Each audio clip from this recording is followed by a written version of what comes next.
Hello everyone, online class में फिर से आपका स्वागत है। आज हम 10th क्लास का चैप्टर नंबर 12 पृष्ठीय क्षेत्रफल और आयतन कर रहे हैं। इसके जो एक्सरसाइज है 12.2, इसके काफ़ी क्वेश्चन पिछले वीडियोस में मैंने करा दिए। आई होप आपने वो देख लिए और समझ लिए होंगे। तो चलिए आगे चलते हैं। आज हम 12.2 एक्सरसाइज का क्वेश्चन नंबर 7 कर रहे हैं। तो समझते हैं। इसने कहा एक ठोस में उसकी ऊंचाई 120 सेंटीमीटर और त्रिज्या 60 सेंटीमीटर वाला एक शंकु सम्मिलित है। तो इस तरह का एक शंकु है जिसकी ऊंचाई तो है 120 सेंटीमीटर, इसकी ऊंचाई है 120 सेंटीमीटर और इसकी जो त्रिज्या है वो है 60 सेंटीमीटर। ठीक। इसने कहा जो 60 सेंटीमीटर त्रिज्या वाले एक अर्धगोले पर आरोपित है। ये एक अर्धगोला है, इस अर्धगोले के ऊपर ये शंकु रखा हुआ है, त्रिज्या इसकी भी 60 सेंटीमीटर है। फिर आगे क्या कहा, इस ठोस को पानी से भरे एक लंबवृत्तीय बेलन में इस प्रकार सीधा डाल दिया जाता है कि ये बेलन की तली को स्पर्श करे। मतलब ये एज इट इज पूरा एक बेलन में रख दिया जाता है, इस तरह से, ऐसे ये बेलन हो गया, इसमें रख दिया। ठीक है, और इस तरह से रख दिया कि ये जो है ये तली को स्पर्श करे। तो इसका क्या मतलब हुआ, इसका मतलब हुआ ये बेलन की ऊंचाई यहां से यहां तक है पूरी। ठीक है, और त्रिज्या जो है वही है जो 60 सेंटीमीटर है। अब आगे क्या कहा इसने, अब आगे ये कहा है तो बेलन में शेष बचे पानी का आयतन ज्ञात कीजिए। तो पहले समझते हैं इसमें हुआ क्या होगा। ये जो आकृति है, इस आकृति को हमने इस बेलन के अंदर डाल दिया। तो जैसे ही बेलन के अंदर डालेंगे ये अपने आयतन के बराबर पानी बाहर निकाल देगा। ठीक है, वो आयतन आपको बेलन के आयतन में से घटा देना है, तो शेष बचे पानी का आयतन आ जाएगा। तो चलिए करते हैं। सबसे पहले बात करते हैं ठोस के लिए। ये जो अंदर जो हमने ये आकृति ठोस बनाई है, तो लिखेंगे ठोस का आयतन। तो इस ठोस में क्या क्या चीज है, एक है शंकु का आयतन प्लस अर्ध गोले का आयतन। अब शंकु का आयतन होता है 1/3 पाई आर स्क्वायर एच। अर्धगोले का आयतन 2/3 पाई आर क्यूब। मैंने देखो दोनों आर सेम लिखे हैं, वो कारण क्योंकि जो शंकु की त्रिज्या है और अर्धगोले की त्रिज्या है दोनों बराबर बराबर है। इसमें से कुछ कॉमन है तो कॉमन ले लो। 1/3 पाई आर स्क्वायर कॉमन आ गया, बचा क्या, यहां से तो बच गया एच, यहां से 2 आर बच गया। तो मान रख देते हैं 1/3 पाई, अभी पाई का मान रखने ही है। त्रिज्या कितनी है 60, तो यहां पे लिख दूं शंकु की ऊंचाई बराबर है 120 सेंटीमीटर। फिर शंकु की त्रिज्या कितनी है 60 सेंटीमीटर। यही त्रिज्या अर्धगोले की भी होगी, तो अर्धगोले की त्रिज्या बराबर 60 सेंटीमीटर। ठीक है, तो त्रिज्या हो गई 60 सेंटीमीटर, तो 60 का वर्ग, अंदर h कितना है 120 प्लस 2 गुणा 60, तो ये हो गया 1/3 पाई 3600 60 गुणा 60 गुणा 120 प्लस 120। ठीक है, तो ये आ जाएगा हमारे पास, 3 से काट देंगे इसे 1200, तो ये आ जाएगा पाई गुणा 1200 गुणा 120 120 240 आ गया। तो ये आ गया हमारा 00030, 12 चौक 48 का 8 का से लगा 4, 12 दूनी 24, 24 और 4 28। देखो 3 0 तो ये होगी, 12 चौक 48 का 8 का से लगा 4, 12 दूनी 24, 4 28 पाई घन सेंटीमीटर। ये किसका आयतन आया, ये आया ठोस का आयतन। ठीक है, ये जो हमारे पास ये जो अंदर वाली आकृति है उसका आयतन आ गया। अब हम क्या निकालेंगे, अब निकालेंगे बेलन का आयतन। बेलन का आयतन, अब बेलन के आयतन में एक बार चेक कर लेते हैं क्या क्या है।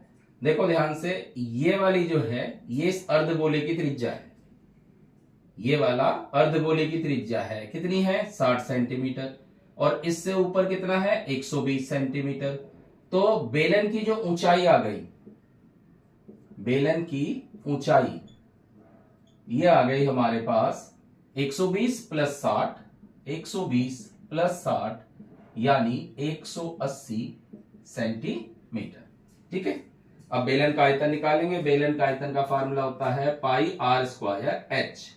अब यहां पे एच हम कैपिटल एच इस्तेमाल कर रहे हैं क्योंकि ये वाली एच इस एच से अलग है।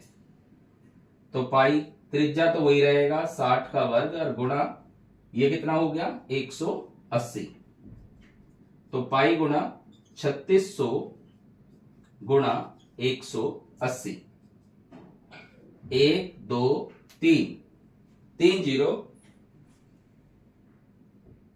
18 चिक 108 8 10 और 18 तिया 54 और 10 64 पाई घन सेंटीमीटर। ठीक है, ये बेलन का आयतन आ गया, यानी कि बेलन के अंदर जो पानी था उसका आयतन आ गया। तो यहां पे लिखेंगे कुल पानी का आयतन। अब कुल पानी का आयतन क्या है, कुल पानी का आयतन जो बेलन का आयतन है कितना है, इकाई ढाई सैकड़ा हजार 10,000 लाख 6,48,000, 6,48,000 पाई घन सेंटीमीटर। ठीक है, और इसमें से पानी जो निकलेगा वो इस ठोस के आयतन के बराबर निकलेगा। तो यहां पे निकलेंगे निकले पानी का आयतन, निकले पानी का आयतन कितना आयतन निकला, ये निकला 2,88,000, 2,88,000 पाई घन सेंटीमीटर। ठीक है, अब लिखेंगे हम शेष पानी का आयतन, शेष पानी का आयतन।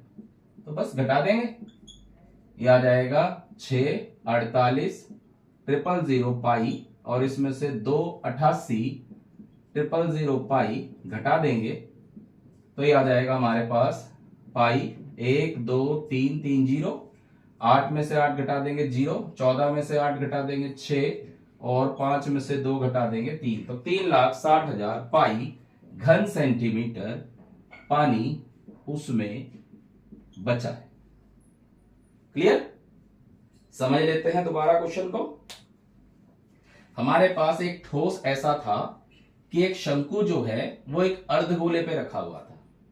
शंकु की ऊंचाई 120 सेंटीमीटर और त्रिज्या 60 सेंटीमीटर, और जो अर्धगोला है उसकी भी त्रिज्या 60 सेंटीमीटर है। ये तो हो गया हमारे पास ठोस। अब इस ठोस को एक बेलन के अंदर डाल दिया जो बेलन पूरा पानी से भरा हुआ था। तो हमें पता है अगर कोई बर्तन पानी से भरा हुआ है और उसके अंदर हम कुछ ठोस डालते हैं तो वो अपने आयतन के बराबर पानी बाहर निकाल देगा। तो पहला काम हमारा ये है इस ठोस का आयतन निकालना है। ठोस में क्या क्या है, एक शंकु है एक अर्धगोला है, दोनों के आयतन के फार्मूले लिख लिए हमने। इसमें से कॉमन ले लिया 1/3 पाई आर स्क्वायर, बचा क्या h + 2r वैल्यू रख दी, ये आ गया 2,88,000 पाई घन सेंटीमीटर। फिर ये जो बेलन था उसका आयतन निकालेंगे, लेकिन बेलन की पूरी ऊंचाई चाहिए हमें। देखो 120 ये रहा और 60 नीचे का 180 सेंटीमीटर हो गया बेलन की ऊंचाई।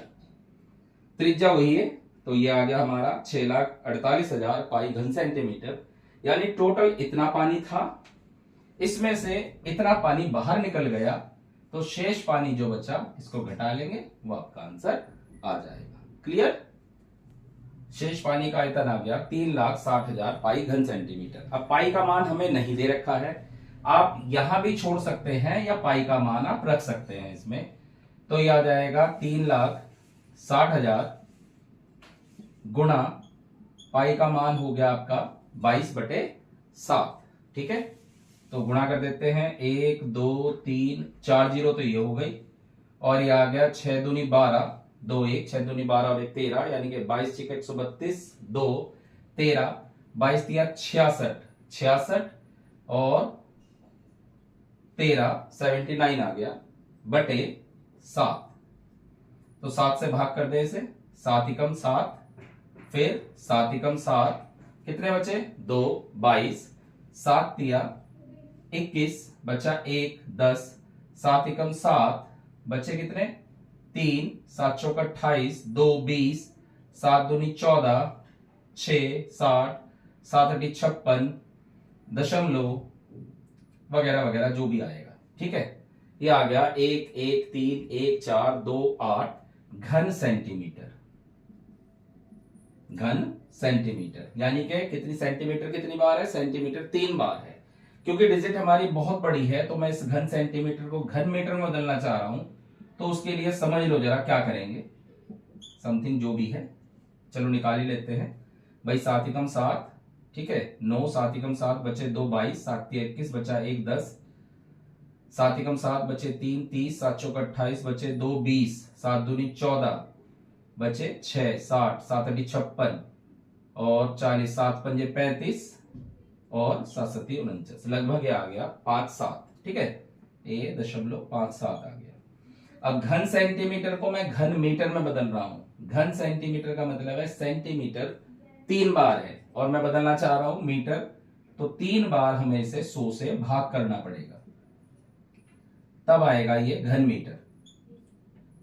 तो 2 0 2 0 2 0 6 0, यानी कि 6 दशमलव स्थान इधर आएगा, 1 2 3 4 5 6, 1.131, बस इससे ज्यादा लिखने की जरूरत नहीं है, घन मीटर। ठीक है, आप पाई में भी छोड़ देते हैं, 3,60,000 पाई घन सेंटीमीटर बहुत है, और कंप्लीट लिखना चाहें तो कंप्लीट ही आपका आंसर आ जाएगा। चलते हैं हम लास्ट क्वेश्चन पे, क्वेश्चन नंबर 8। क्या कह रहा है, ये कह रहा है गोलाकार कांच के बर्तन की एक बेलन के आकार की गर्दन है जिसकी लंबाई 8 सेंटीमीटर है, यानी कुछ इस तरह का है, ऐसे, ठीक है, और नीचे इस तरह की आकृति बन गई, नीचे ये गोलाकार है, ठीक है, ये हो गया। क्या कह रहा है, ये कह रहा है गोलाकार कांच के बर्तन बेलन के आकार की गर्दन है जिसकी लंबाई 8 सेंटीमीटर। तो 8 सेंटीमीटर तो ये लंबाई हो गई इसकी, ठीक है, और फिर क्या कहा उसने, इसका व्यास है 2 सेंटीमीटर, इसका व्यास यानी कि यहां, ठीक है, ये व्यास हो गया 2 सेंटीमीटर। और फिर क्या कहा उसने, उसने कहा गोलाकार भाग का व्यास है 8.5 सेंटीमीटर, ये व्यास है 8.5 सेंटीमीटर। इसमें भरे जा सकने वाले पानी की मात्रा माप कर एक बच्चे ने ज्ञात की कि इस बर्तन का आयतन 345 सेंटीमीटर क्यूब है। जांच करके उस बच्चे का उत्तर सही है या नहीं, यह मानते हुए उपरोक्त मापन आंतरिक मापन है और पाई का मान 3.14 है। तो चलिए शुरू करते हैं, पहले समझते हैं इसमें क्या कहा इसने। देखो, इसके हमारे पास 2 आकृति हो गई, एक हो गया, अगर मैं कंप्लीट इसको मान लूं तो एक गोला हो गया और उसके ऊपर एक बेलन हो गया, यानी हमें क्या करना है, हमें दोनों आयतन को प्लस करना है। ठीक है, तो ठोस का आयतन लिख लेता हूं मैं, ठोस का आयतन बराबर बेलन का आयतन प्लस गोले का आयतन। ठीक है, तो बेलन का आयतन प्लस गोले का आयतन, तो अब हम दोनों के आयतन निकाल के उनको प्लस कर देंगे। सबसे पहले बात करते हैं बेलन के आयतन की।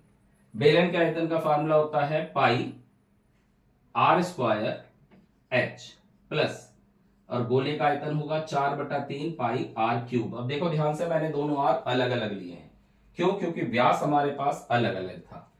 तो सबसे पहले स्मॉल r निकालते हैं। स्मॉल r किसके लिए लिया, बेलन के लिए, इसका व्यास है 2 सेंटीमीटर, त्रिज्या निकाल लेंगे 1 सेंटीमीटर आ जाएगा।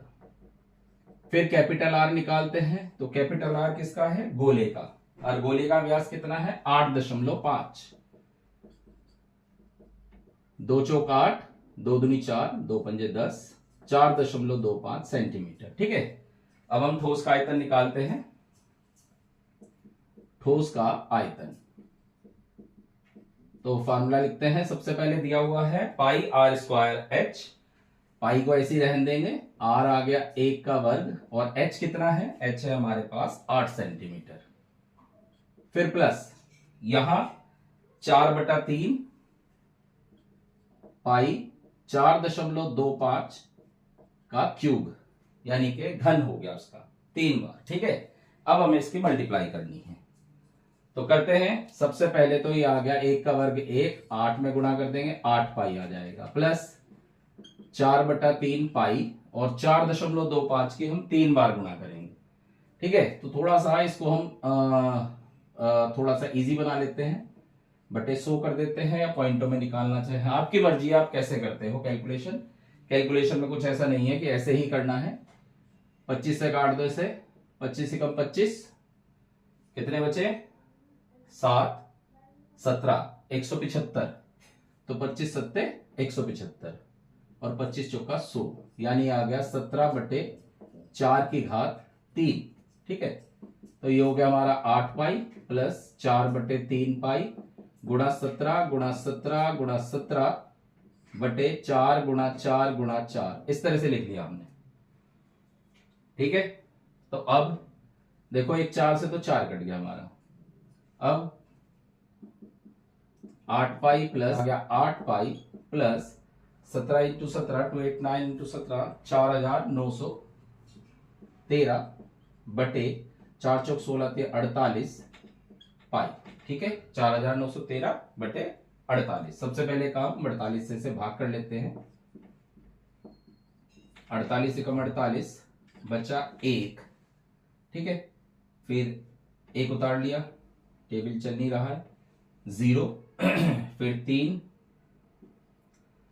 तो 2 बार चल जाएगा, 96 बचा कितना, 13 में से 6 गए 7, 13 में से 6 गए 7, 10 में से 9 गया 1.0, तो 3 बार, 3 8 24, 3 8 24, 4 2 3 चौक 12 13 14, बचे कितने 6, और यहां पे रह गया 2, फिर एक 0, 4 6 24, लगभग 6 बार चल जाएगा, यानी आ जाएगा हमारा 102.36, 102.36 पाई। जोड़ देंगे 110.36 पाई घन सेंटीमीटर आ गया। ठीक है, अब पाई का मान रख देते हैं 110.36 गुणा 3.14, तो 110.36 में 3.14 की गुणा कर देते हैं, तो यह आ जाएगा 4 6 24, 4 2 4 3 12 13 14, 4 एकम 4 4 एकम 4 गुणा 6 3 0 1 1, 3 6 18 8 1 3 3 9 1 10, 3 एकम 3 3 एकम 3, 4 6 4 10 की 0 80 लगा 1, 8 3 11 12 13 3 1 5 6 4 3, ये आ गया हमारा 3 4 6 5 3 0 4 और 2 1 2 3 4, यानी हमारा आंसर आया 346.53 घन सेंटीमीटर। ठीक है, 346.53 घन सेंटीमीटर। बुक वाले ने क्या कहा हमें, बुक वाले ने कहा था कि इसका आंसर आ रहा है 345, तो इसका मतलब क्या हुआ, अतः बच्चे ने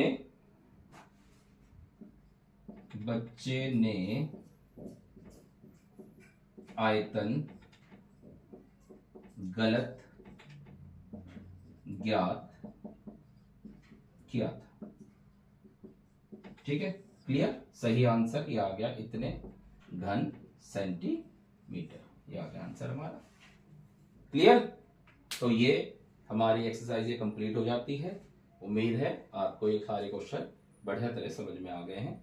अगर कोई दिक्कत है तो आप क्या करें, उसे एक बार रिपीट करें, उसे एक बार समझे कैसी कैलकुलेशन कर रही हैं। गुणा भाग तो आप अपने हिसाब से करो, जरूर नहीं इसकी कॉपी करनी है जैसे मैंने करा। ठीक है, जो आपको आसान लगे आप उस तरह की कैलकुलेशन करें। लेकिन पहले बुक को समझे, क्वेश्चन को समझे और उसके बाद क्वेश्चन को करें। Thank you.